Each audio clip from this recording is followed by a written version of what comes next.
Oh, hey, didn't see you there. I was too busy playing my modded Roblox Minecraft server. Today, I am going to be talking about my homework question, my specific response to question 2.3 on the homework as my praxis answer. I'm not sure if I said that word right, sorry. But I went about it in an interesting way. Some might consider it to be the average way to do it in the state of Ohio, but I chose to do it nonetheless. And I realized it gave me a large conceptual understanding of the problem that I would not have achieved otherwise. So let's get into it.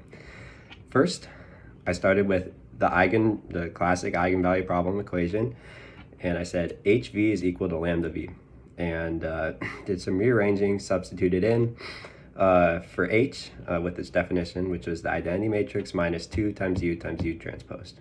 Now, much like a zoomer goes chasing the gyatt, I was really down bad to get the solution of this problem. I actually ended up expanding the matrix I minus 2 times U transposed. And I used the subscript operator to indicate an element of the matrix. And through expanding it, and it took up a lot of space, a lot of time, I was able to factor out this term that was U1 squared plus U2 squared all the way up to UN squared, which I realized was just the norm of the identity of the unit vector, which ended up being 1, and that simplified things greatly. And through all that work, I ended up getting the answer negative U, and which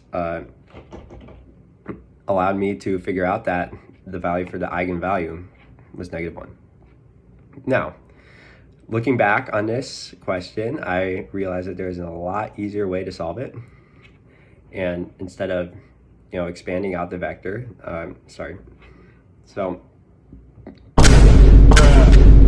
So although this method seemed a little bit sussy baka, I was able to get the same answer as a more simple method, where instead of expanding the matrix all the way out, I kept it in terms of the identity matrix and then U.